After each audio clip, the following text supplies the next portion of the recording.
الحمد للہ رب العالمین، صلاۃ والسلام علی رسول النبی الکریم وعلی آلہ واصحابہ اجمعین۔ الحمد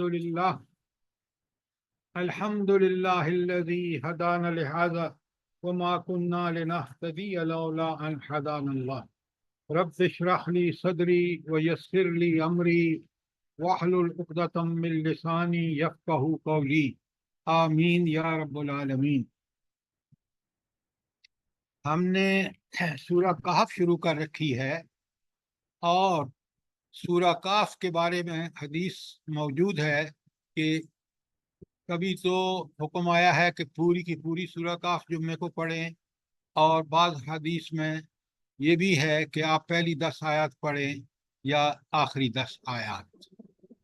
بہرحال ایک چیز بڑی کلیئر ہے کہ یہ سورت جو ہے یہ انسان کو اگر فتنہ دجال آ جائے تو اس سے بچنے کا یہ طریقہ ہے کہ انسان اس حد سورت سے رہنمائی لے۔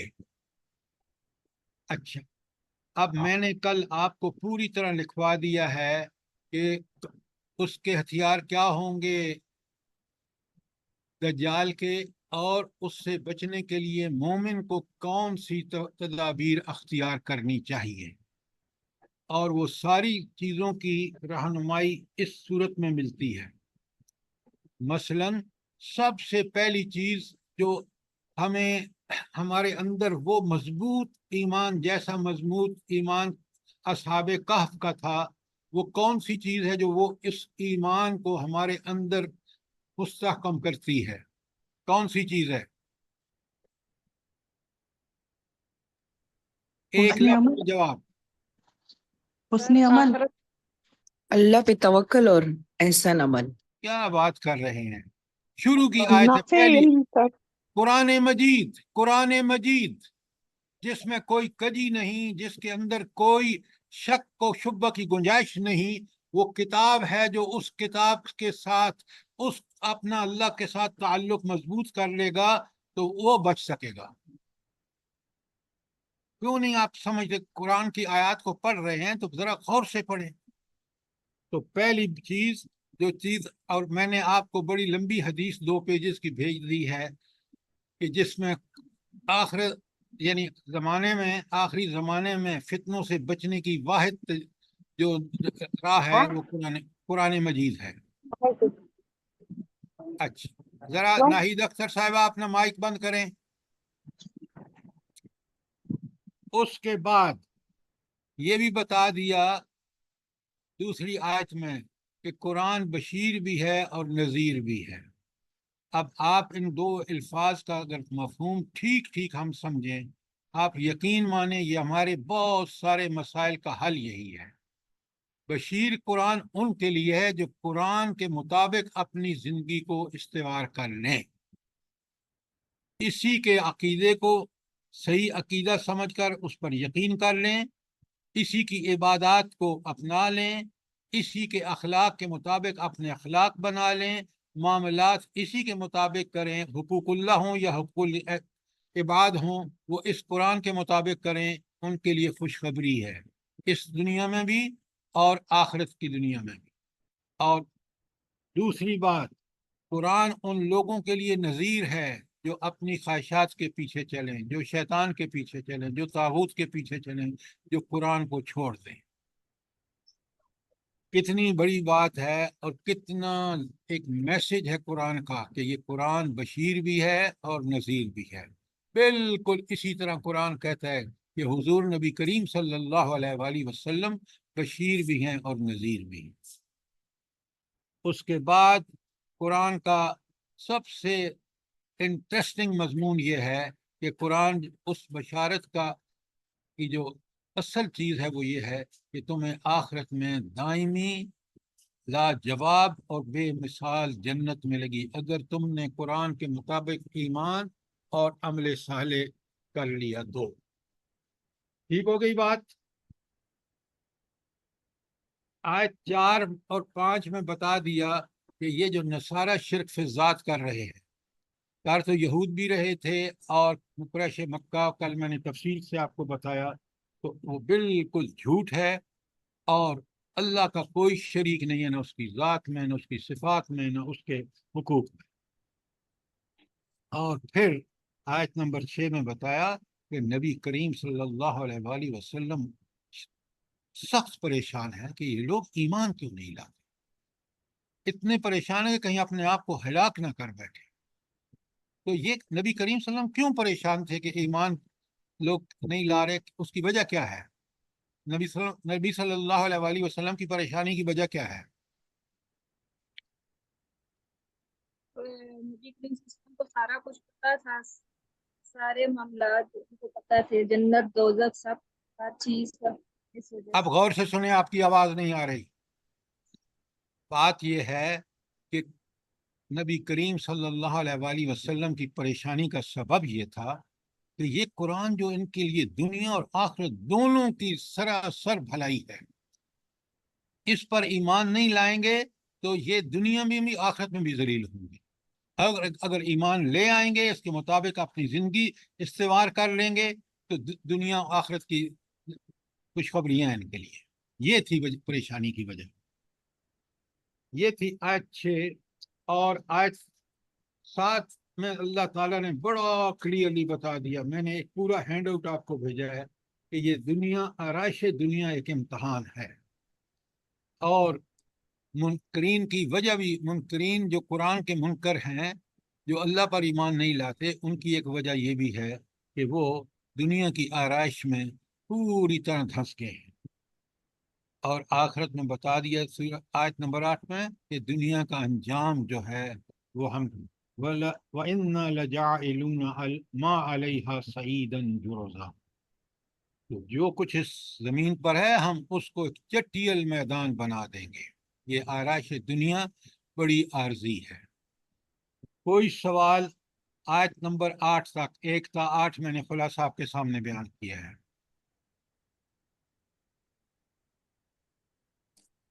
اگر کوئی سوال نہیں ہے تو آگے جو 9 سے 14 آیات ہیں، وہ آیات ہیں اصحاب کہف کے بارے میں۔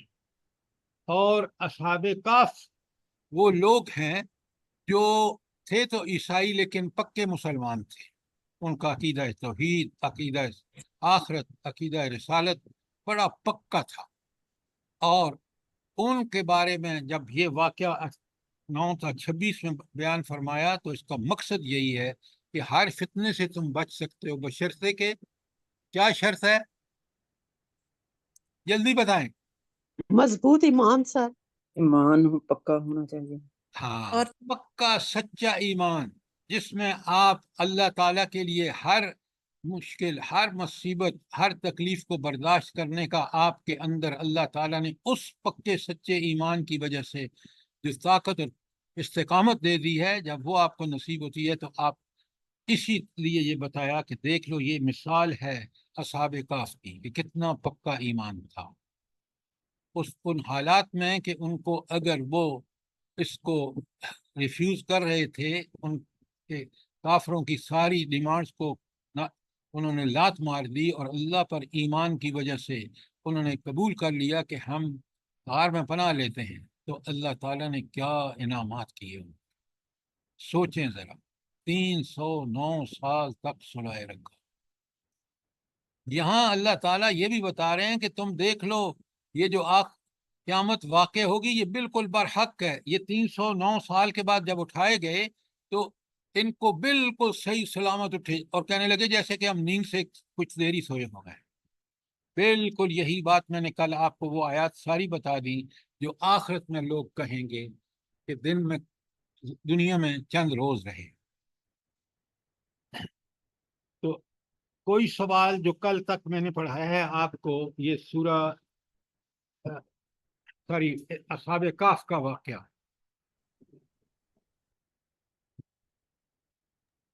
سر جی اگر ہمارے نوجوان اس پہ عمل کریں تو ہماری زندگیاں کتنی اچھی ہو جائیں کہ جوانوں کے لیے کتنا خوبصورت میرے رب کا یہ فرمان ہے، اور ہم لوگ بوڑھے ہوتے ہیں کہتے ہیں آگے آئیں گے تو دیکھا جائے گا، بوڑھے ہوتے ہیں تو پھر اللہ اللہ کرتے ہیں۔ یہ آپ کی بات 100% سچ ہے، لیکن ماں باپ کا قصور ہے کہ وہ نہ خود قرآن پڑھتے ہیں نہ اپنے بچوں کو پڑھاتے ہیں۔ آج ہمارے بچے دیکھ لیں کس طرح وہ دوڑنے ہوئے، جو ہی ایجوکیشن کمپلیٹ نہیں ہوتی اس سے پہلے پلان بن جاتا ہے کہ میں نے فلاں ملک میں جانا ہے، بالکل اور جب وہ کس قدر وہ قرآن سے بڑی بغاوت ہے کہ آپ عالم کفر میں جا کے سارے وہ کفریہ کام کرتے ہیں جو جہنم کے باعث بنیں گے۔ کاش والدین اس بات کو سمجھیں، سوچیں کہ خود بھی ہمارا عمل قرآن و سنت کے مطابق ہو اور اپنی اولادوں کو بھی تربیت دیں۔ یہ انقلاب، اسلامی انقلاب جوان لا سکتے ہیں۔ جب وہ دست و بازو بنیں گے تو آپ دیکھ لیں، آپ دیکھ لیں آج آپ کے پاکستان میں یہ نوجوان ہیں جنہوں نے سینہ سپر ہو گئے ہیں۔ کاش ہم نے ان کی قرآن و سنت کے مطابق تربیت کی ہوتی تو یہ اگر قرآن و سنت کے مطابق کھڑے ہو جاتے اور اسلامی نظام اس ملک میں قائم ہو جاتا تو آپ دیکھتے کہ تقدیر بدل جاتی اس ملک کی۔ اچھا، اب ہم چلتے ہیں آیت نمبر 20 پر، کل جب ہم نے چھوڑا تھا۔ اب غار والوں کے ذرا خدشات سنیے جب وہ اٹھے نا۔ اب دیکھیں سبحان اللہ، رب العالمین نے 309 سال تک ان کو سلا کر بالکل ان کو پرواہ ہی نہیں رہی، ایسا سلایا، وہ کروٹیں بدلتے رہے، سب کچھ ہوتا رہا، ماحول ایسا کہ انسان دیکھے تو ڈر کے بھاگ جائے۔ یہ سارے انتظامات کس نے کیے تھے؟ رب العالمین نے کیے تھے۔ اب جب اٹھے ہیں نا تو اب ان کے نیند سے اللہ تعالیٰ نے جب ان کو جگا دیا تو اب ان کے خدشات کیا ہیں ذرا سنیں۔ انہم ان یظہروا علیکم، اگر کہیں ان کا ہاتھ تمہارے اوپر پڑ جائے، اگر ان لوگوں کو پتہ لگ جائے، کن لوگوں کو؟ وہ جن سے بھاگ کر انہیں غار میں پناہ لی تھی، انہوں نے کہا بھی ان کا راج ہوگا تو ہم تو زیادہ سے زیادہ ایک دن سوئے ہوں گے، لہٰذا اگر ان کو پتہ چل گیا تو وہ تو بڑے بدبخت ہیں۔ ہم ان کے اسی کہ ایمان کو بچانے کے لیے تو ہم نے غار میں پناہ لی، تو اگر انہم ان یظہروا علیکم، اگر ان کو تمہارا پتہ چل جائے، یرجموکم، تو بس تمہیں سنسار ہی کر ڈالیں، پتھر مار مار کے ہلاک کر دیں۔ وَإِن يُعِيدُكُمْ فِي مِلَّتِكُمْ، وَيُعِيدُكُمْ فِي مِلَّتِهِمْ، تو وہ تمہیں اپنے دین پر واپس لے آئیں۔ تم سے یہ وہ جو مشرک تھے، جو بے حد لادین تھے، ان کو اگر پتہ چل گیا کہ تم زندہ ہو تو تمہیں وہ یا تو سنسار کر دیں گے یا تمہیں پھر مار مار کے پتھر ہلاک کر دیں گے۔ وَلَن تُفْلِحُوا إِذًا أَبَدًا، یہ ان کے ایمان کی بڑی نشانی ہے۔ کیا کہتے ہیں؟ اور ایسا ہوا تو ہم کبھی فلاح نہیں پا سکیں گے، یعنی اگر ہم ان کے ملت میں چلے گئے، اس دین پر چلے گئے جس دین کی وجہ سے، اس کفر اور الحاد کی وجہ سے ہم نے یہاں پناہ لی ہے، اگر انہوں نے ہمیں اس پر لوٹا دیا تو ہم کبھی فلاح نہیں پا سکیں گے، نہ دنیا میں نہ آخرت میں۔ یہ ہے وہ ایمان، یہ ہیں وہ جذبے جو انسان کو پوری طرح استقامت بخشتے ہیں۔ اللہ تعالی ہمیں ایسا ہی ایمان نصیب فرمائے جیسا اللہ تعالیٰ نے ایمان اصحاب الکہف کو عطا فرمایا، تاکہ ہم آمین دجال ثم کے فتنے آمین۔ سے بچ سکیں۔ تو آپ نے دیکھا کہ آیت 24 میں جہاں ایک طرف ان کے خدشات کا اظہار ہے کہ اگر ہم ان کے ہتھے چڑھ گئے تو وہ ہمیں یا تو سنسار کریں گے یا واپس اپنے کفری دین پر لے جائیں گے، اور جب یہ صورت ہوگی تو فرمایا وَلَن تُفْلِحُوا إِذًا أَبَدًا، پھر اگر ایسا ہوا تو ہم کبھی فلاح نہیں پائیں گے، نہ دنیا میں نہ آخرت میں۔ یہ ہے مومن کا طرز عمل اور یہ ہے مومن کی طرز فکر کہ جس پر قائم رہ کر وہ ہر قسم کی برائیوں کو انگیز کر سکتا ہے۔ کوئی سوال آیت نمبر 24 کے بارے میں؟ اب رب کے کمالات دیکھیں، ذرا غور سے سنیں آگے۔ 20 ہے، آیت 20 ہے، 24 نہیں ہے، 20 ہے۔ آیت 20 ساری میں نے آپ کے سامنے پڑھی ہے، اب میں 21 پڑھ رہا ہوں۔ اچھا، 21 آیت کو پڑھنے سے پہلے میں کچھ چیزیں بتا دوں گا۔ یہ 309 سال تک غار میں رہے، اور جب اٹھے تو انہوں نے کہا ایک آدھ 2 دن سوئے ہوئے ہوں گے، بندہ بھیجا کہ جاؤ یہ سکہ لے جاؤ اور یہ سکہ پاکیزہ کھانا لینا اس کے، اور تم کوئی ایسی حرکت نہ کرنا کہ ان کو پتہ چل جائے کہ تم کن لوگوں سے تمہارا تعلق ہے، ورنہ وہ یہی حرکت کریں جو پیچھے آیت 20 میں آپ نے پڑھی ہے۔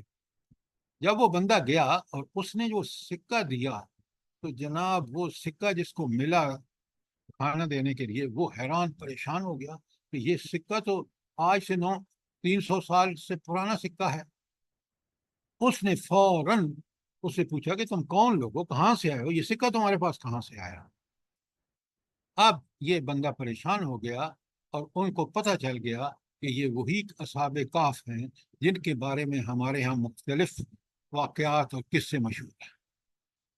لہذا جب یہ کھانا لینے گیا تو دنیا بدل چکی تھی، اور وہ بت پرست قوم جو تھی رومی، وہ عیسائی ہو چکے تھے، اور اب عیسائیت کون سی؟ وہ بگڑی ہوئی عیسائیت۔ یہ پکے سچے مسلمان تھے، لیکن آپ کو پتہ ہے جب 309 سال یہ غار میں رہے اور اس وقت عیسائیت میں یہ شروع ہو گیا تھا کہ حضرت عیسیٰ نعوذ باللہ اللہ تعالیٰ کے بیٹے ہیں وغیرہ، 3 میں سے خدا ایک خدا ہے، تو یہ چیزیں اس وقت بڑی عام تھیں، اور ان کے زبان، تہذیب، لباس، ہر چیز میں نمایاں فرق آ چکا تھا۔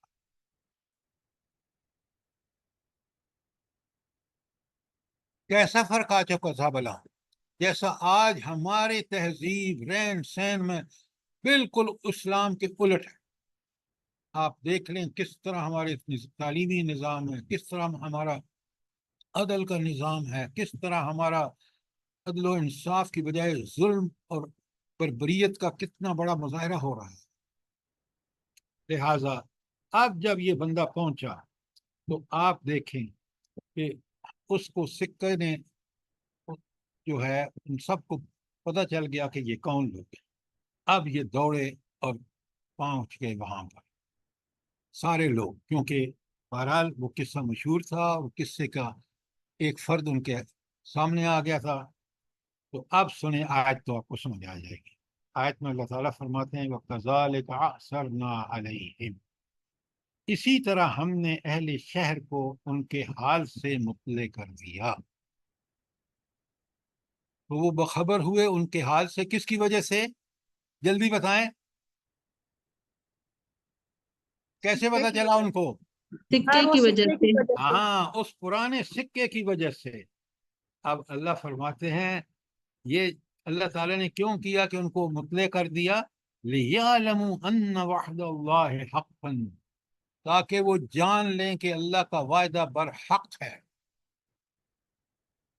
اب یہاں آپ کو بات کو سمجھنا ہوگا، جو اللہ نے ہمیں قوت سماعت، بصارت اور فہم و ادراک دی، اس کو استعمال کریں تو پتہ چلتا ہے کہ یہ اللہ کا مقصد یہ تھا کہ ان کو 309 سال سلائے رکھا تاکہ یہ لوگوں کو پتہ چل جائے کہ وہ اللہ دوبارہ زندہ کر سکتا ہے، اور اللہ کا وعدہ کہ وہ قیامت برپا کرے گا اور حساب لے گا وہ حق ہے۔ تو یہ واقعہ، یہ مثال زندہ ثبوت تھا کہ آخرت برپا ہوگی۔ وَأَنَّ السَّاعَةَ لَا رَيْبَ فِيهَا، اور وہ قیامت کی جو گھڑی ہے نا، وہ ہر قسم کے شک و شبہ سے بالا تر ہے۔ وہ اللہ کا وعدہ ہے، برحق ہے، اور وہ ہو کے رہے گا۔ یہاں تک بات سمجھ آ گئی؟ کوئی سوال ہے تو پوچھ لیں تاکہ ہم آگے چلیں۔ جی سر، جی آگے۔ اچھا، اب آگے دیکھیں، جب وہ عیسائی ہو چکے تھے سارے لوگ، اور عیسائیت بھی آپ کو پتہ ہے بگڑی ہوئی تھی، تو اب ان کو جب یہ پتہ چلا، یہ تو ان کو سمجھ آ گئی کہ یہ بڑے کمال کے لوگ تھے کہ اس وقت رومیوں کا انہوں نے مقابلہ کیا۔ تو اب جب ان کو پتہ چلا اور یہ وہاں پہنچے اور دیکھا کہ وہ لوگ وہاں موجود ہیں، تو پھر ان کے درمیان ایک جھگڑا کھڑا ہو گیا۔ اسی کا ذکر ہے اِذْ يَتَنَازَعُونَ بَيْنَهُمْ أَمْرَهُمْ۔ جب آپ سوچنے کی بات یہ ہے کہ اس وقت وہ آپس میں اس بات پر جھگڑ رہے تھے۔ کس بات پر جھگڑ تھے؟ فَقَالُوا أَبْنَاءُ عَلَيْهِمْ بُنْيَانًا، ایک بات تو انہوں نے یہ جھگڑا اس بات پہ تھا کہ اب ان کے بارے میں کیا کریں. اچھا یہاں پر ایک بات سن لیں، پہلے سمجھ لیں کہ جب یہ پہنچے تو انہوں نے سلام کیا، انہوں نے جواب دیا، اور اس کے بعد اللہ تعالیٰ نے ان کی روحیں قبض کر لی. جب روحیں قبض کر لی اب ان لوگوں کو احساس ہوا یہ تو بڑے مقام و مرتبے کے لوگ ہیں اللہ کے ہاں. اب ان کا جوش عقیدت حد سے بڑھا، اور انہوں نے کہا، ایک نے کہا کہ بھائی ایسا کریں کہ اس کے سامنے دیوار چن دیں اور ان کو اندر بند یہیں رہنے دیں، اللہ کا معاملہ ہے، ان کا معاملہ ہے، یہ جانے اور اللہ جانے. دوسروں نے کہا نہیں، یہاں ایک عمارت بنا دیں یادگار. اور تیسرا گروپ نے کہا کہ نہیں، یہاں مسجد بنا دیں.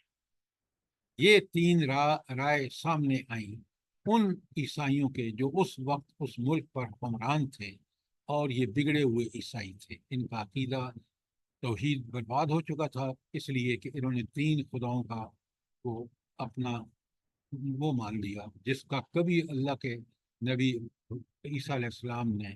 تو انہوں نے کہا ان اللہ ربی و ربکم فاعبدوہ. لہذا یہ تین تجویزیں ان پر اس پر ان کا ایک پوائنٹ آف ڈفرنس تھا. تو اذ یتنازعون بینہم امرہم فقالوا بناؤ علیہم بنیانا. یہ بات ہو گئی کہ انہوں نے کہا دیوار چن دو. اب اللہ فرماتے ہیں ربہم اعلم بہم، اللہ تعالیٰ ان کے بارے میں بہت زیادہ علم رکھتا ہے. اصل علم تو اللہ کا ہے، پکا اور سچا، یہی اس کا ذکر ہے. اب سنیں آگے آیت کا آخری حصہ. قال الذین غلبوا علی امرہم، وہ لوگ جو معاملات پر غالب تھے، ہاں، لَنَتَّخِذَنَّ عَلَيْهِمْ مَسْجِدًا، تو انہوں نے یہ کہا کہ ہم تو اس پر ایک عبادت گاہ بنائیں گے، یعنی ہماری طرف میں مسجد، ان کے گرجا بنائیں گے. تو فائنل فیصلہ یہ ہوا، تینوں رائے جو تھی کہ دیوار چن دو اس کے سامنے اور چھوڑ دو وہ حال میں اللہ جانے اور یہ جانے. دوسرا تھا کہ کوئی اس پہ بلڈنگ عمارت بنا دو یادگار، اور تیسرا تھا کہ مسجد بنا. تو فیصلہ فائنل یہ ہوا، کیونکہ جو طبقہ غالب تھا فیصلے کا اختیار رکھا تھا، اس نے یہ فیصلہ کیا کہ یہاں مسجد بنا دو. کوئی سوال آیت نمبر 21 کے بارے میں؟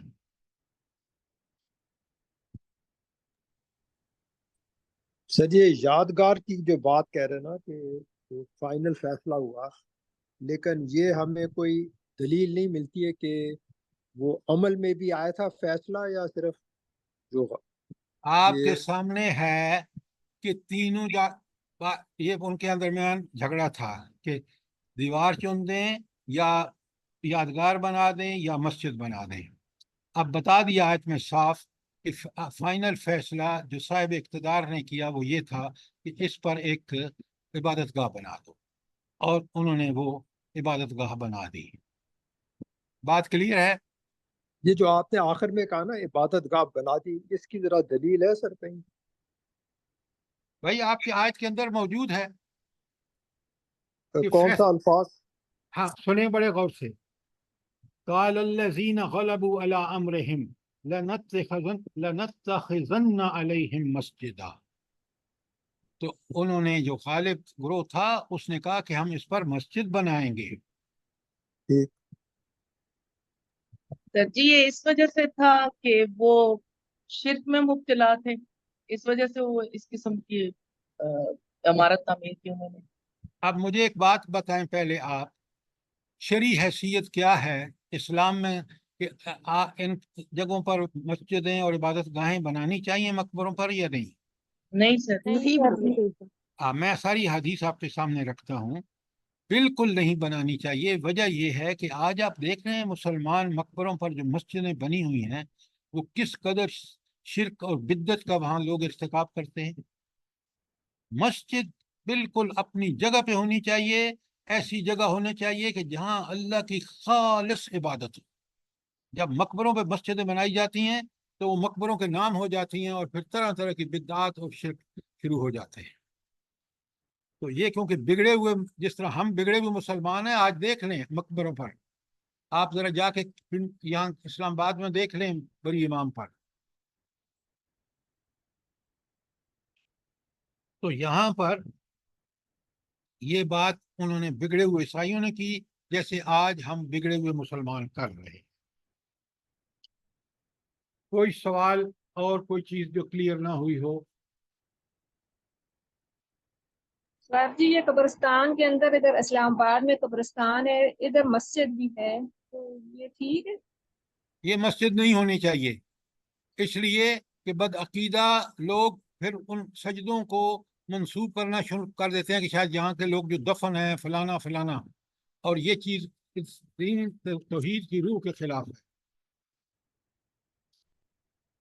کوئی مسجد نہیں بنانی چاہیے. سنیں ذرا آیات، ساری احادیث سنیں بڑے غور سے. مسلم کی حدیث ترجمہ کر رہا ہوں. اللہ تعالیٰ فرماتے ہیں، ساری پہلی حدیث احمد، ترمذی، ابو داؤد نسائی اور ابن ماجہ کی ہے. کتنی اللہ تعالیٰ نے لعنت فرمائی ہے قبروں کی زیارت کرنے والی عورتوں پر اور قبروں پر مسجدیں بنانے اور چراغ روشن کرنے والوں پر. پہلی حدیث. دوسری حدیث مسلم کی ہے، خبردار رہو، تم سے پہلے لوگ اپنے انبیاء کی قبروں کو عبادت گاہ بنا دیتے تھے، میں تمہیں اس حرکت سے منع کرتا ہوں. تیسری حدیث احمد، بخاری، مسلم اور نسائی کی ہے، اللہ تعالیٰ نے لعنت فرمائی ہے یہود اور نصارہ پر، انہوں نے اپنے انبیاء کو قبروں کی عبادت گاہ بنا لیا.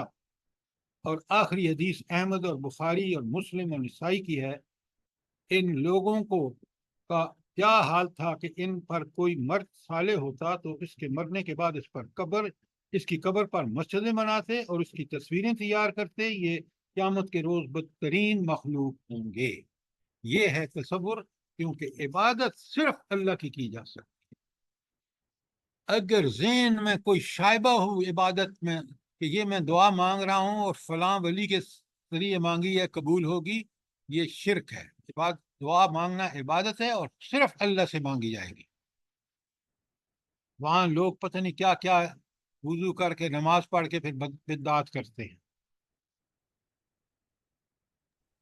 آپ نے جی دیکھا میرا ایک سوال اصلاح عقائد کی کس طرح قرآن اصلاح کرتا ہے. سر جی میرا سوال تھا کہ جیسے نبی پاک صلی اللہ علیہ وسلم کے روضہ مبارک پر بھی اتنی وہاں پر جائیں تو یہ چیزیں دیکھنے کو ملتی ہیں کہ وہاں پر عورتیں جو ہیں پلرز کے ساتھ کپڑے لگا رہی ہوتی ہیں یا اس طرف منہ کر کے دعائیں مانگ رہی ہوتی ہیں. تو یہ چیزیں مطلب وہ تو اس وقت نبی پاک صلی اللہ علیہ وسلم کے زمانے میں تو مطلب ان کا حجرہ الگ تھا اور مسجد الگ تھی، لیکن اب تو وہ سارا وہ ایک ہی ایریا بنا دیا گیا ہے. تو اب تو لوگوں کو یہی سمجھ نہیں آتی کہ ہم نے یہاں پر کرنا کیا ہے. ہاں، اگر آپ جو بات کہہ رہے ہیں نا کہ لوگوں کو سمجھ نہیں آتی یہاں کرنا کیا ہے، وہ اللہ اور اس کے رسول صلی اللہ علیہ وآلہ وسلم کے احکامات سے ناواقف ہیں. میں نے ساری احادیث آپ کے سامنے پڑھ دی ہیں. جی سر. اور جو شخص وہاں جا کر ان کی خلاف ورزی کرتا ہے، بدعات میں ملوث ہوتا ہے، وہ گناہ گار ہوتا ہے. بڑی سیدھی سی بات ہے. اللہ کی نافرمانی ہر جگہ منع ہے، اور خاص کر نبی کریم صلی اللہ علیہ وآلہ وسلم کے روضہ مبارک پر بدعات جو ہیں وہ اور بڑی بدعات ہیں. بات کلیئر ہے؟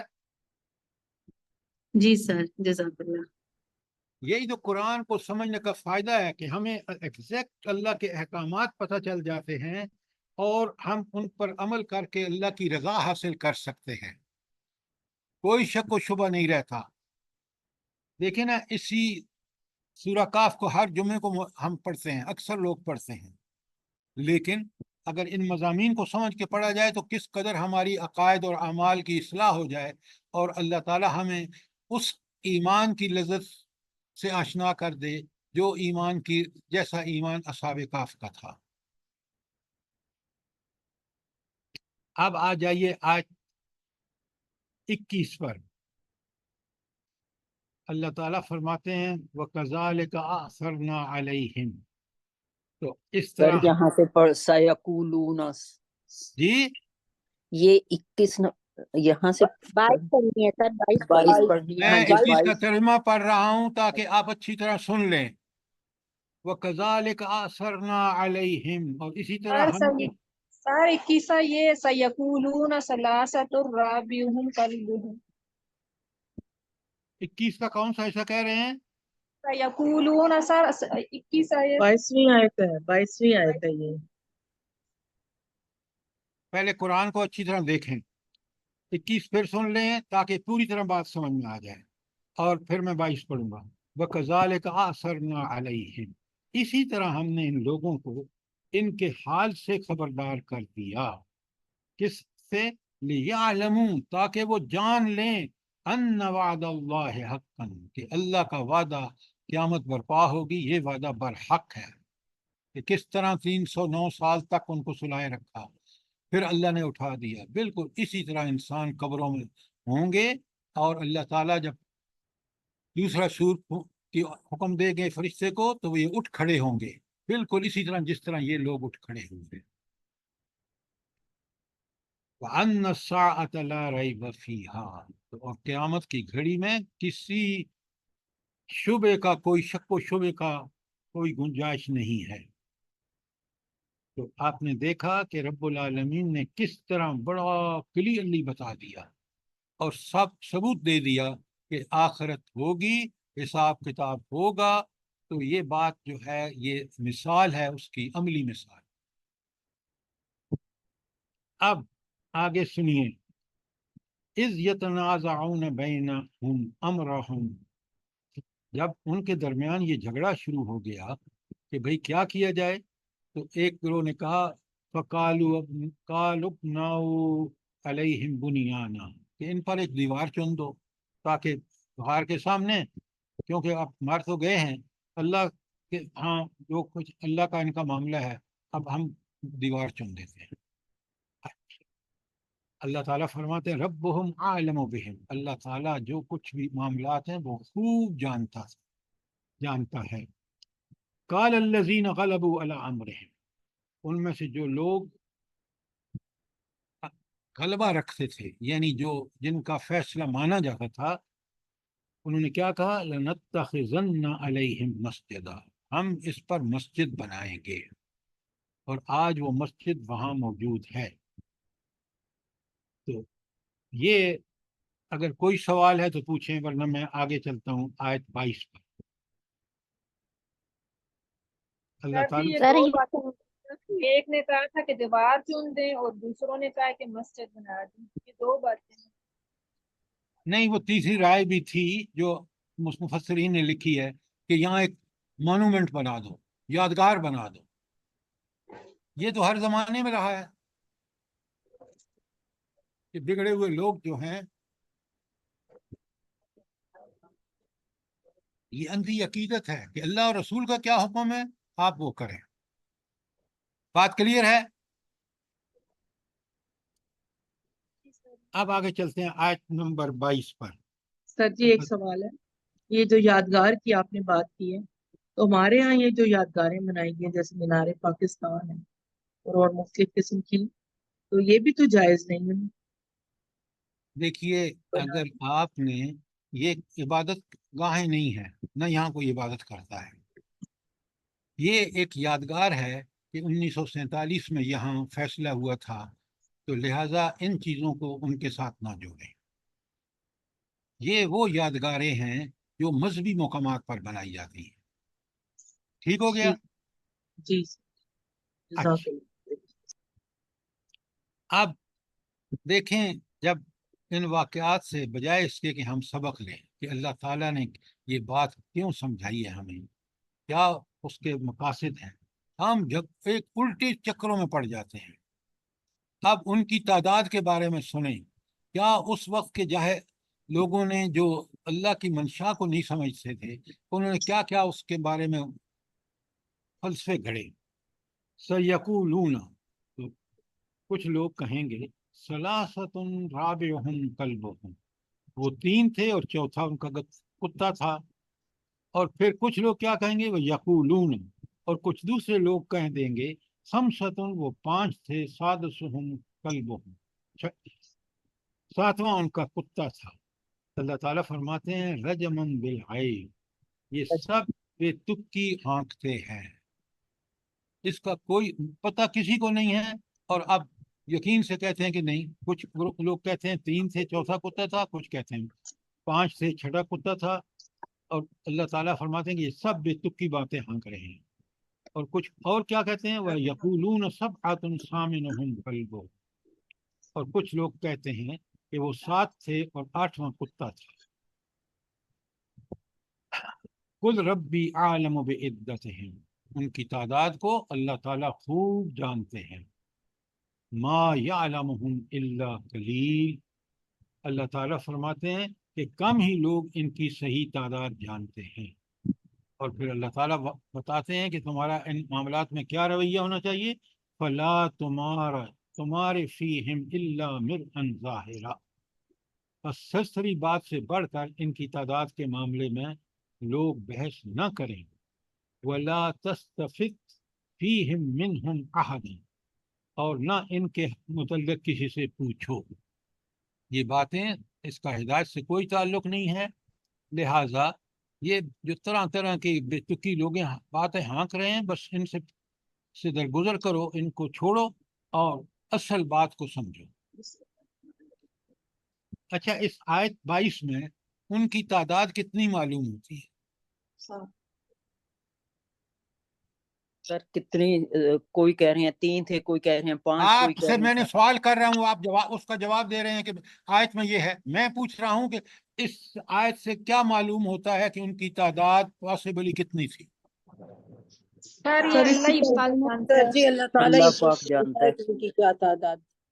اچھا، اب بڑے غور سے سنیں، اصل میں بات یہ ہے کہ جب پہلی چیزوں کو، اس جو آخری ہے وہ یقولون سبعۃ وثامنہم کلبہم، ان کی تعداد 7 تھی اور 8واں ان کا کتا تھا، تو اس کی کوئی تردید یہاں نہیں ہے، اور اس سے یہ ہم نتیجہ اخذ کر سکتے ہیں کہ ان کی تعداد 7 تھی، کیونکہ اس کی یہاں تردید نہیں ہوئی، اور ایک صحابی کا قول بھی اس حوالے سے ہے کہ ان کی تعداد اللہ کا فیصلہ نہیں ہے، یہ صحابی ابن کی، عباس رضی اللہ عنہ۔ ابن عباس کی رائے یہ ہے کہ وہ 7 لوگ تھے۔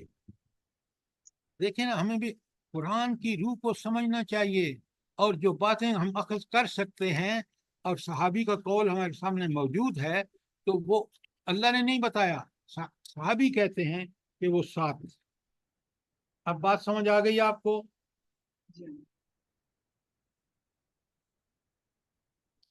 جی یہ اس میں ما یعلمہم الا قلیل میں پھر وہی آئیں گے ابن عباس رضی اللہ عنہ۔ یہ ابن عباس نے یہی کہا ہے کہ ان کی تعداد 7 ٹھیک معلوم ہوتی ہے، کیونکہ اس کا کوئی کنٹرڈکشن آگے نہیں آیا، 3 کے بعد 5 کا، پھر 7 کے بعد کچھ نہیں آیا۔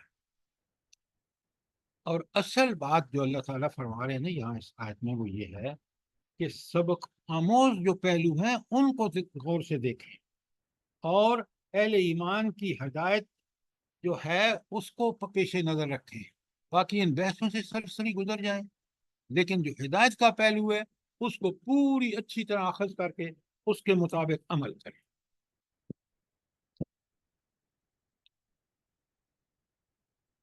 تو قرآن نے تیسرے قول، یعنی ان کی تعداد 7 تھی، پہلے 2 اقوال کی طرح رد نہیں کیا، اور نہ اس کے صحیح ہونے کی صراحت کی، بلکہ فرمایا میرا رب بھی اس کی تعداد کو بہتر جانتا ہے، لہذا ہمیں اس کاوش کے بغیر اس ہدایت پر عمل کرنا چاہیے۔ اور وہ جو بات ہے کہ 7 تعداد تھی، وہ ابن عباس کا قول ہے۔ کوئی سوال آیت نمبر 22 کے بارے میں؟ سر یہ والا تستفتی فیہم منہم احدن، اس کی ذرا وضاحت کر دیں سر۔ اچھا، تستفتش ہم کا معنی کیا ہے بلا بتائیں آپ لوگ ذرا عربی پڑھیں خدا کے لیے۔ اللہ تعالیٰ کہتے ہیں ان سے پوچھ، ان سے فتویٰ لو کہ ان کی تعداد کتنی تھی۔ بات سمجھ آئی ہے کہ نہیں آئی؟ جی جی سر، جزاک اللہ تو بے شک۔ اللہ تعالیٰ فرماتے ہیں کہ ان سے مت پوچھو، اللہ کو پتہ ہے، آپ ان تعداد کے چکروں میں پڑھ کے اصلی بات کو تو ہوا میں اڑا دیں گے. تو ہدایت کے پہلو کو سر سامنے رکھیں. اور پھر نبی کریم صلی اللہ علیہ وآلہ وسلم کو آیت 30 میں کہا وَلَا تَقُولَنَّ لِشَيْءٍ إِنِّي فَاعِلٌ ذَلِكَ غَدًا. اور اے نبی صلی اللہ علیہ وسلم دیکھو کسی چیز کے بارے میں کبھی نہ کہا کرو کہ میں کل یہ کام کر دوں گا. اچھا، اب یہاں اس کا مطلب کیا ہے؟ ہر کام کب مکمل ہوتا ہے؟ جب اللہ تعالیٰ کا حکم ہوتا ہے. اس لیے نبی کریم صلی اللہ علیہ وآلہ وسلم سے یہ اللہ تعالیٰ نے ارشاد فرمایا کہ آپ بالکل ایسی بات نہ کہیں کہ میں کل اس کو کر دوں. ہاں، یہ آپ کہہ سکتے ہیں کہ انشاءاللہ اگر اللہ نے چاہا تو میں اس کو کل کرنے کی کوشش کروں گا. تو ہر کام جو ہے وہ اللہ تعالیٰ کی مشیت سے تکمیل کو پہنچتا ہے. بندہ جب بھی بات کرے تو وہ یہ کہے کہ میرے اللہ نے چاہا تو میں یہ کل اس کام کو کروں گا. لیکن حتمی طور پہ کوئی بندہ یہ نہیں کہہ سکتا، حتیٰ کہ نبی کریم صلی اللہ علیہ وآلہ وسلم بھی نہیں کہہ سکتے کہ میں یہ کرتا. کیوں؟ ہر کام اس وقت کام مکمل ہوگا جب اللہ رب العالمین کا اذن ہوگا، جب ان کی اللہ تعالیٰ کی مشیت ہوگی. اس لیے یہاں یہ بات بڑی کلیئرلی بتا دی گئی نبی کریم صلی اللہ علیہ وآلہ وسلم کو بھی اور امت کو بھی. تو یہاں اس کا مطلب یہ ہے کہ لوگ ایسی بات جس کا وحی الہی پر جواب موقوف ہو تو یہ نہ کہو کہ کل میں اس کا جواب دوں گا، الا یہ کہ ساتھ یہ کہو اگر اللہ نے چاہا تو.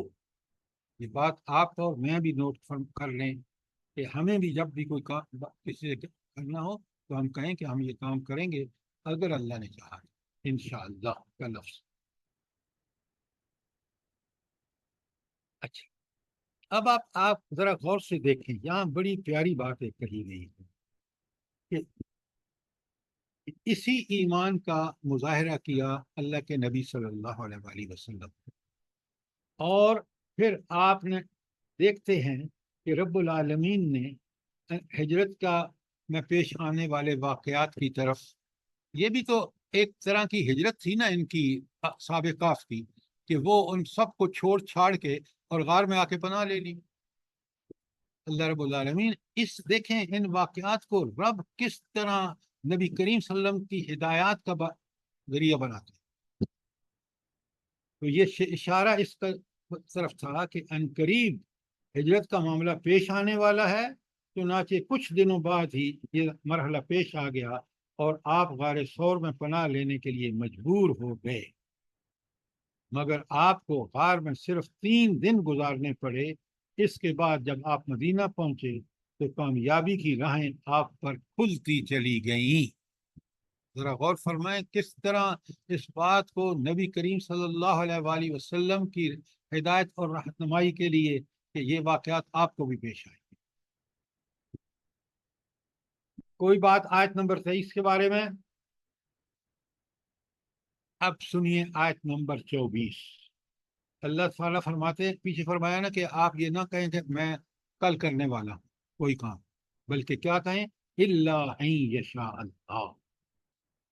تو تم کچھ نہیں کر سکتے الا ان یشاء اللہ، اگر اللہ چاہے تو ہو سکتا ہے ورنہ نہیں ہو سکتا.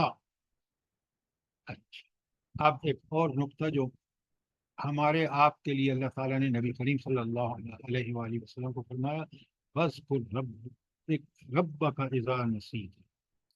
اور جب کبھی بھول جاؤ یا بھولے سے کوئی بات نکل جائے تو اپنے رب کو یاد کرو. انسان کی زبان سے کچھ ایسے الفاظ بعض دفعہ دانستہ نکل جاتے ہیں جو اللہ کے احکامات کے مطابق نہیں ہوتے. تو جب بھی ایسی بات ہو اور انسان کو سمجھ میں آ جائے کہ میں نے غلطی کر دی ہے، فوراً توبہ استغفار کرتے ہوئے جو ہے وہ اپنی بات اپنی اصلاح کر لے. جو توبہ اسی لیے اللہ تعالیٰ نے رکھی ہے.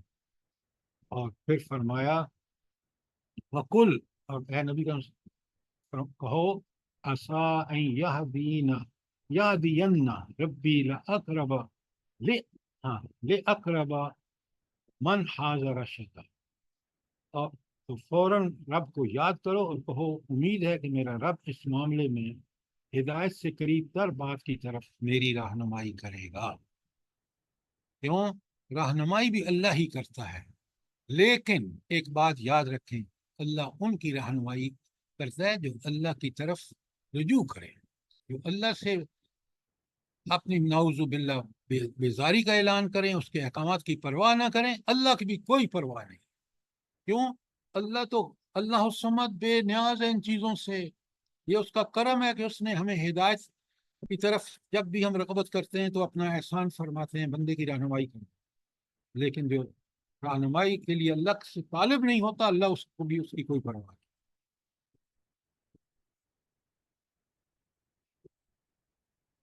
کوئی سوال آیت نمبر 24 کے بارے میں؟ اب آیت نمبر 25 میں اللہ رب العالمین نے صاف بتا دیا وَلَبَسُوا فِي كَهْفِهِمْ ثَلَاثَةَ مِائَةٍ سِنِّينَ وَأَزْدَادًا تِسْعًا.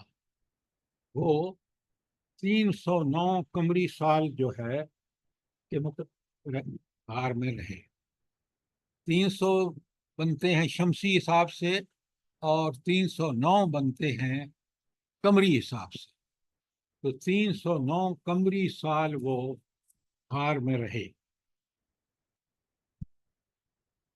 تو یہ آپ ذرا نوٹ فرمائیں کہ کتنی بڑی ایک مثال ہے انسانی تاریخ میں کہ اللہ تعالیٰ.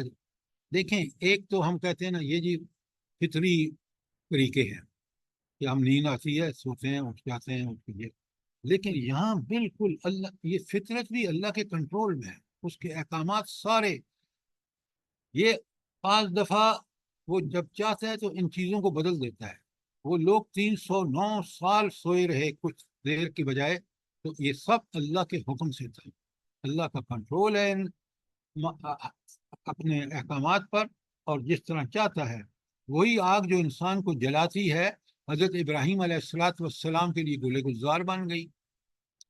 تو اللہ کا حکم جب ہوتا ہے تو اس طرح چیزیں تبدیل ہو جاتی ہیں.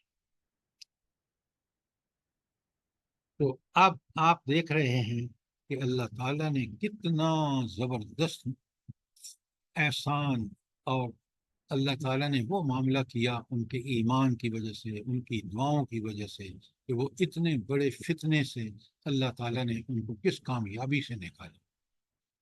اور فرعون ساری دجال کے فتنے سے بھی اگر آپ اس ایمان کو پالیں، اس طرح توکل اللہ پر کریں، اس طرح سے اللہ سے دعائیں کریں، تو انشاءاللہ اس بڑے فتنے سے بھی اللہ تعالیٰ ہمیں محفوظ رکھے گا. بہت بڑی بات ہے. اور آیت 26 میں فرمایا قُلِ اللَّهُ أَعْلَمُ بِمَا لَبِثُوا. تو اے نبی کریم صلی اللہ علیہ وسلم بتاؤ ان کو، اللہ ان کے قیام کی مدت زیادہ بہتر جانتا ہے. لَهُ غَيْبُ السَّمَاوَاتِ وَالْأَرْضِ، کیونکہ یہ غیب سے متعلق بات ہے، اور غیب کا علم زمین و آسمان میں، پوری کائنات میں غیب کا علم صرف اللہ کے پاس ہے. اور وہ اللہ کیسا ہے؟ اب صرف بِهِ وَاسْمِعْ، کیا خوب سننے والا، کیا خوب دیکھنے والا، اور کیا خوب سننے والا ہے. ذرا غور فرمائیں کہ وہ اپنے تخت پہ بیٹھا ہر چیز کو دیکھ رہا. عالم غیب وہ ہے. ما لہم من دونہ من ولی، اس اللہ کے علاوہ ان انسانوں کا، مخلوق کا کوئی اور ولی اور مددگار نہیں ہے. لہذا بندے کو کیا کرنا چاہیے؟ وَلَا يُشْرِكْ فِي حُكْمِهِ أَحَدًا، تو اپنی حکومت میں کسی کو شریک نہیں کرتا، اپنے فیصلوں میں کسی سے صلاح مشورہ کی اس کو ضرورت نہیں. اچھا، اللہ تعالیٰ کو کیوں صلاح مشوروں میں کسی کی ضرورت نہیں ہے؟ جلدی بتائیں. سر اللہ تعالیٰ خود قدرت طاقت والا ہے، اس کو کسی کی ضرورت ہی نہیں ہے. یہاں مالک الملک ہے. آپ ذرا بات سنیں، بات کہنے سے پہلے ذرا سوچا کریں. یہاں اللہ تعالیٰ کے علم کا ذکر ہے کہ وہ عالم الغیب ہے، وہ حاضر ناظر ہے. لہذا اس کو اتنا عقل والا ہے، اتنا حکمت والا ہے کہ کوئی مخلوق میں ایسا ہے ہی نہیں کہ جس سے وہ مشورہ کرے. اس لیے وہ اپنے فیصلوں میں کسی کو شریک نہیں کرتا. بات کو ٹھیک دلیل سے سمجھیں تاکہ خود ہمارا ذہن کلیئر ہو. علیم و بصیر. جی آیت نمبر 26 کلیئر ہے؟ جی سر. اچھا، اب آپ نے دیکھا آیت 9 تا 26 میں کتنا وضاحت کے ساتھ اللہ تعالیٰ نے یہ بتا دیا. پہلی 8 آیات میں بتایا کہ قرآن سے جو تعلق ہے نا بالکل علم اور عمل کا، وہی آمن و عامل الصالحات. جتنا آپ کا اللہ پر توکل ہوگا اتنے ہی اللہ تعالیٰ آپ دیکھیں گے کہ اسی لیول سے اللہ تعالیٰ آپ کو رہنمائی عطا فرمائے گا. لہذا پہلی چیز فتنوں سے بچنے کے لیے قرآن، اور دوسری چیز یہ واقعہ جس سے آپ کو سبق ملتا ہے کہ ایسا ایمان انسان کو ہر قسم کے فتنوں سے بچا سکتا ہے، محفوظ رکھ سکتا ہے. اللہ تعالیٰ مجھے بھی اور آپ کو اصحاب کہف جیسا ایمان اور توکل نصیب فرمائے. آمین آمین. ثم آمین. تو اب آپ کو یہ بات سمجھ آ گئی کہ اس کو پڑھنے کا جو ہر جمعے کو کیا مقصد ہے. مقصد سے ہم غافل ہوں گے، ہم پڑھ لیں گے لیکن وہ ایمان ہمیں نصیب نہیں ہوگا. ہم اللہ تعالیٰ سے اس ایمان کا اللہ تعالیٰ سے درخواستیں کریں جس ایمان کی وجہ سے انہوں نے ان حالات پر قابو پایا. اور ہم بھی فتنہ عظیم دجال جیسے فتنے سے اسی وقت عہدہ برا ہو سکتے ہیں جب ہمارا ایمان بھی اس لیول کا ہو جس کو ہم روز ہر جمعے کو پڑھتے ہیں. بات سمجھ جی آئی ہے کہ نہیں؟ جی الحمدللہ صحیح. جی جی آپ نے دعا سکھائی تھی نا، اللہم حبب الینا الایمان وزینہ فی قلوبنا. بات یہ ہے، آپ ایک بات بتائیں مجھے. ہم نے ساری یہ صورت بھی پڑھ لی. انسان کے پاس سب سے بڑی دولت کیا ہے؟ سب سے بڑی دولت ایمان کی دولت. اس کا ایمان. ایمان. بالکل آپ نے ٹھیک کہا. ایمان، اگر وہ ایمان ہوگا جو صحابہ اور صحابیات، جو سب سے پہلے رسول اللہ صلی اللہ علیہ وسلم کا ایمان تھا، یہ وہ ایمان ہے جو انسان کو عمل پر مجبور کرتا ہے. اور یہ وہ ایمان ہے جو انسان کو وہ استقامت اور وہ پختگی نصیب عطا کرتا ہے جس سے وہ ہر قسم کی آزمائشوں سے عہدہ برا ہو سکتا ہے. جب یہ ایمان اس درجے کا ہوتا ہے جیسے اصحاب کہف تھا، جیسے صحابہ اور صحابیات کا تھا، جیسے خود حضور نبی کریم صلی اللہ علیہ وآلہ وسلم کا تھا، تو توکل بھی اس ایمان کا نتیجہ ہے. اور جب انسان ایمان لے آتا ہے تو ایمان، میں نے بتایا آپ ویسے تو 6 چیزوں کا نام ہے لیکن اصل میں 3 چیزیں ہیں: توحید، رسالت اور آخرت. باقی تینوں تقدیر اللہ کا علم ہے، وہ توحید ہے. باقی جتنے فرشتے اور کتابیں جو ہیں ان کا تعلق انبیاء سے ہے، وہ فرشتہ جبرائیل امین لے کے آتا ہے اور وہ کتاب جو وحی کے ذریعے ان تک پہنچتی ہے. تو 3 چیزیں اگر ایمان کی، اللہ کی صفات کا پکا یقین ہو، یہ توحید ہے. اور رسول اللہ صلی اللہ علیہ وسلم کو انسان صرف اپنا ہادی اور رہنما نبی کریم صلی اللہ علیہ وسلم بنانے، کیونکہ اللہ تعالیٰ نے خود فرمایا ہے لَقَدْ كَانَ لَكُمْ فِي رَسُولِ اللَّهِ أُسْوَةٌ حَسَنَةٌ. اور آخرت کے بارے میں یقین کہ یہ اتنی یقینی ہے کہ کوئی اور چیز شاید اتنی یقینی نہ ہو جتنی یہ ہے. اور اگر یہ یقینی ہے تو پھر مجھے زندگی پوری ذمہ داری سے میں اللہ اور اس کے رسول کی اطاعت کا حق ادا کروں، اور تاکہ قیامت کے دن دنیا میں بھی اللہ کی تائید و نصرت رہے. کسی سے میری سیرت کی ٹھیک تعمیر ہوگی. جب میں اللہ پر یقین کروں گا تو آزمائشوں میں ثابت قدمی دکھاؤں گا تو میں صبر جیسی قوت مجھے مل جائے گی. اور اگر فراخیوں پر، اللہ کی نعمات پر، اللہ کی رحمتوں پر میں شکر کروں گا، اس کی عبادت کروں گا، تو رب العالمین مجھے ایسا ایمان عطا فرمائیں گے کہ ہر عمل کرنے میں مجھے کوئی دشواری نہیں. مشکل سے مشکل. تو ایمان سب سے بڑی دولت ہے. اچھا، اب ہمیں یہ تو پتہ چل گیا ایمان اصلی دولت ہے. یہ ایمان پکا اور پختہ کیسے ہوگا؟ جلدی بتائیں. قرآن و سنت پر عمل کریں گے تلاوت آیات سے ذکیہ صاحبہ، یہ باتیں جب آپ کرتے ہیں تو جنرل باتیں کرتے ہیں. اللہ تلاوت آیات سے سر کی پڑھ وجہ کے سے سمجھیں گے، غور و حسن فکر عمل کریں سے گے تب. اس کا ٹھیک ٹھیک آپ اس وقت حق ادا کریں گے جب تلاوت آیات کا حق ادا کریں گے.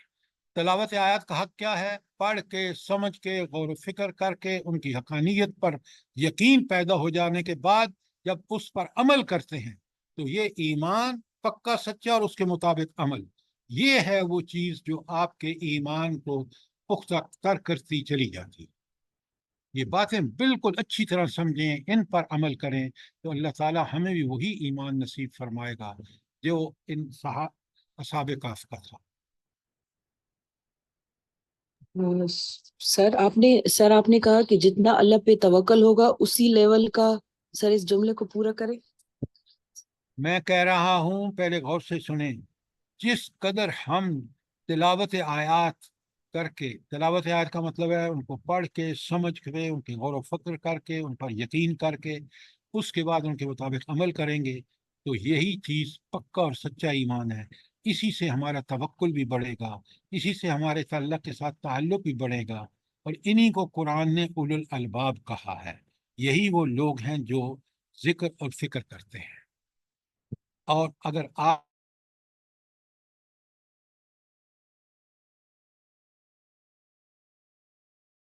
السماوات والارض واختلاف اللیل والنہار لآیات لأولی الالباب، کون ہے؟ الذین.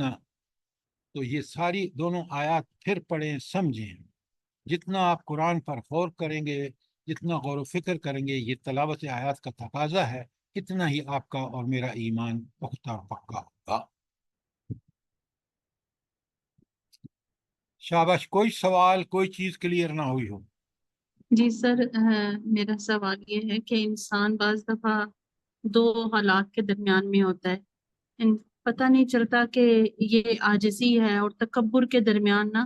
جیسے ایک دفعہ نبی پاک صلی اللہ علیہ وسلم کے پاس ایک بدو آیا اور اس نے کہا کہ حساب کون لے گا؟ تو جب آپ صلی اللہ علیہ وسلم نے فرمایا کہ وہ اللہ تعالیٰ ہی حساب لیں گے آخرت میں، تو اس نے کہا کہ بس پھر انشاءاللہ تعالیٰ خیر ہوگی، اور وہ چلا گیا. اور دوسری طرف جب ہم دیکھتے ہیں کہ انسان کے اچھے نیک اعمال کر کے اس نے جب کہا کہ میں اپنے اعمال کے ذریعے سے بچ جاؤں گا اور اس کو وہاں پر پکڑ لیا گیا.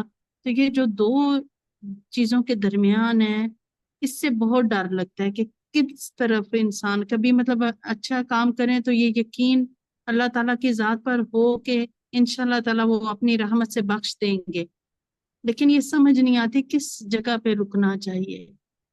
اچھا، بڑا اچھا سوال ہے آپ کا، بڑے غور سے سنیے اور پھر مجھے بتائیے کہ بات کلیئر ہوئی ہے کہ نہیں. دیکھیے، آپ جو دو باتیں کہہ رہے ہیں نا وہ یہ ہے کہ ایک تو یہ ہے کہ اس بدو نے کہا پھر ٹھیک ہے، اگر اللہ نے حساب لینا ہے، اس کا یہ یقین تھا، وہ ایسا پکا مسلمان تھا یا اس کا ایمان ایسا پکا تھا کہ اگر مجھ سے کوئی غلطی ہو گئی تو میں توبہ طائب کرتا رہوں گا اور میرے اللہ مجھے معاف کر دے گا، تو انشاءاللہ وہاں معاملہ رحمت کا ہوگا. یہ دوسری بات جو آپ کہہ رہے ہیں کہ انسان اس بھرے میں آیا جاتا ہے کہ اس نے نیک عمل کیا لہذا اللہ کا وعدہ ہے اور وہ اس کو کامیاب کرے. سب سے پہلے اس بندے کو یہ بات یاد رکھنی چاہیے کہ مجھے یہ توفیق کس نے دی ہے نیک عمل کرنے کی؟ کس نے توفیق دی ہے؟ جی الحمدللہ اللہ کی ذات نے. اللہ ہی نے دی ہے. لہٰذا اس پر وہ قطعاً تکبر نہ کرے کہ یہ میرا کمال ہے. یہ اس کو شکر کرنا چاہیے کہ اس نے مجھے توفیق دی ہے کہ میں یہ نیک عمل کر رہا ہوں، مجھے امید ہے کہ وہ مجھ سے راضی ہو جائے گا اور مجھے جنت عطا فرمائے گا. تو یہ تکبر نہیں ہے. تکبر یہ ہے کہ آدمی یہ سمجھے کہ میرا کمال دیکھیں، میں نیک عمل کر رہا ہوں. نعوذ باللہ، یہ آپ کا کمال نہیں ہے، یہ اللہ کا کمال ہے کہ اس نے آپ کو توفیق دی ہے. تو جو شخص یہ کہتا ہے کہ بس میں تو اپنے اعمال کی وجہ سے جنت میں چلا جاؤں گا، وہ غلط کہتا ہے، اس لیے کہ اعمال کی توفیق کس نے دی ہے. تو لہٰذا صحیح راستہ یہ ہے کہ اچھا عمل کرنے والا اللہ کا شکر گزار ہو اور اس سے مزید توفیق مانگے کہ اللہ مجھے اور توفیق دے کہ میں نیک اعمال میں جلدی کروں. اس لیے کہ قرآن سورہ ابراہیم میں اللہ تعالیٰ فرماتے ہیں لَإِن شَكَرْتُمْ لَأَزِيدَنَّكُمْ، اگر تم شکر کرو گے اس بات کا کہ رب نے کیسی مجھے توفیق دی ہے تو اللہ تعالیٰ تمہیں اور زیادہ دے گا. لَإِن كَفَرْتُمْ، اگر تم ناشکری کرو گے اِنَّ عَذَابِي لَشَدِيدٌ، تو میرا عذاب بڑا سخت ہے. تو یہ ناشکری ہوگی کہ انسان اس پر فخر اور تکبر کرے کہ یہ میں نے اچھا عمل کر لیا. نہیں، پھلدار پودا جتنا پھل ہوتا ہے اتنا ہی وہ نیچے کی طرف جھکتا ہے. اب بات سمجھ آ گئی کہ نہیں آ گئی؟ سر پھر شکر گزاری میں سر پھر الحمدللہ، جزاک اللہ خیرن کثیرا. سر شکر گزاری میں ہم یہ سمجھتے ہیں نعمت اللہ اور دے گا. سر عبادت کی توفیق بھی شکر گزاری میں آ جاتی ہے، یعنی عبادت کی توفیق بھی عبادت خود شکر گزاری ہے کہ آپ اس نعمتوں کے بدلے میں اس اللہ کو الہ مان کر اس کی عبادت کرتے ہیں، یہ شکر گزاری خود ہے. فَعْبُدْ فَكُن مِّنَ الشَّاكِرِينَ، عبادت کر اور شکر گزاروں میں سے ہو جا. تو جو اللہ کی صحیح عبادت کرتا ہے وہ دراصل شکر گزاری کا حق ادا کرتا ہے. جی سر. بات سمجھ آئیے کہ نہیں ریحانہ صاحبہ؟ جی سر بالکل. سبحان جزاک اللہ اللہ. سر جی، بہت ہی بہترین بات ہے کہ یہ میرے رب کی عطا ہے، وہی ہمیں توفیق دیتا ہے تو ہم اچھا عمل کرتے ہیں، ورنہ ہم خود سے کچھ بھی نہیں کر سکتے. الحمدللہ الذی ہدانا لہذا وما سبحان كنا لنہتدی لولا ان ہدانا اللہ. سبحان یہ دعا پڑھنی چاہیے آپ کو. بے شک بے شک. ٹائم ہو چکا ہے. اگر آپ کا کوئی سوال نہیں ہے تو کل آگے پڑھ کے آئیے. کل انشاءاللہ آیت 27 سے کریں گے. ربنا تقبل منا انک انت السمیع العلیم وتب علینا انک انت التواب الرحیم.